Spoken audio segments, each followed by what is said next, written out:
Good evening everybody from Ashok Bhardwaj. Welcome to again new SS class student at this time. Lesson number 2 Southern State, Chalukya, Pallav and Chol.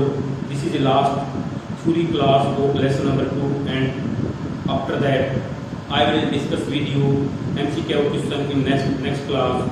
So don't waste time. Now hurry up. Now look at the blackboard. In today's class I will discuss with you some most important point of lesson number 2 related with theory यानी part का सार. Okay, so don't waste time. Now hurry up. Chola शासकों की उपलब्धियां lesson number 2 दक्षिण के राज्य Chalukya, Pallav and Chola शासकों की उपलब्धियां. तो उसमें क्या है, चोल शासकों के राज्य में हत्या किए जाने पर अगर कोई इसकी मार देता था तो उसको 16 गाय का जुर्माना किया जाता था. 16 गाय उसको देने पर उसके इस तरह फाइन लगाया जाता था. और इसमें चीफ जस्टिस कौन होता था भाई, किंग की को राजा को इससे मुख्य न्यायाधीश माना जाता था. चोलों ने संपूर्ण राज्य को प्रांतों में उन्होंने संपूर्ण राज्य किसमें प्रांतों में बांटा हुआ था. थर्ड पॉइंट में क्या करें, प्रांत को मंडलम था. इसके अध्यक्ष को वायसराय कहा जाता था. भाई इसमें चोल साम्राज्य में प्रांत को तो मंडलम था, इसके अध्यक्ष को वायसराय कहा जाता था. पॉइंट नंबर 4, मंडलम का विभाजन यानी इसका बंटवारा वलनाडु में होता था. वलनाडु को आगे इसमें भाई नाडु में बांटा गया था. भाई तो मंडलम का विभाजन इसमें भाई वलनाडु में होता था. वलनाडु का आगे नाडु में इसको डिस्ट्रीब्यूट किया गया था. नाडु की सभा जो नाडु होता है उसकी असेंबली को क्या नाटार कहा जाता था, जिसमें सभी ऑल विलेज एंड सिटीज के प्रेसिडेंट होते थे. इसमें सभी गांव और शहरों के प्रतिनिधि होते थे. क्लियर. पॉइंट नंबर 4, जो हमारी वर्तमान पंचायत व्यवस्था इसकी वो चोल प्रशासन की ही देन है. क्लियर. पॉइंट नंबर 5, चोल शासक शैव संप्रदाय के समर्थक थे. चोलों के समय में दक्षिण भारत में शैव और वैष्णव संप्रदाय का प्रसार यानी काफी फैला हुआ इस दक्षिण भारत में इसके समय में, चोलों के समय में. इस काल में मंदिरों का स्थान जो टेम्पल थे उनका प्लेस फेमस हो गया था, प्रमुख बन गया था. मैं इसका प्लेस मंदिरों का इसके चोल साम्राज्य के समय में दक्षिण भारत में शैव वैष्णव और शैव का प्रसार हुआ. और चोल किसके भाई शैव संप्रदाय के समर्थक थे. उसमें मंदिरों का स्थान प्रमुख टेम्पल की इंपोर्टेंस काफी बढ़ गई थी.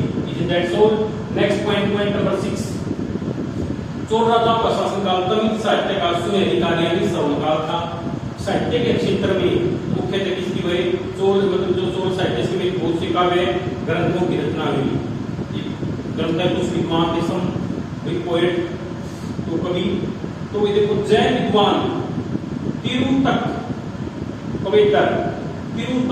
कदेवर ने जैन विद्वान तिरुकदेवर ने जीवक चिंतामणि, तोलामेली ने Soolamani. I will repeat again. Jain विद्वान तिरुकदेवर ने जीवक चिंतामणि, तोलामेली ने सूलामणि और कंबन ने रामावतार नामक ग्रंथों की रचना की.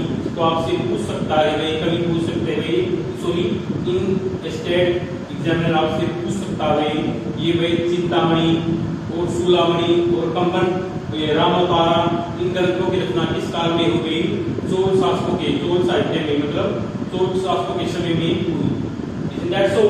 चोल महान निर्माता के भाई, ठीक है, ग्रेट क्रिएटर थे, वो बनाने वाले थे भाई, बिल्डर्स थे, ग्रेट क्रिएटर थे को चोल किंग. उनके समय में अनेक नगर सिटी लेक बांध तालाब बहुत अनेक नगर झील बांध और तालाब आदि बनाए गए.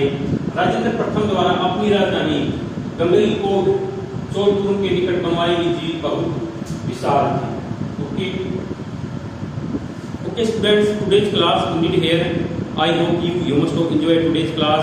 In next class I will discuss with you most important MCQ question related with lesson number 2. जो हमारा थ्योरी का चैप्टर था लेसन नंबर 2 का एट दिस टाइम फिनिश हो गया है.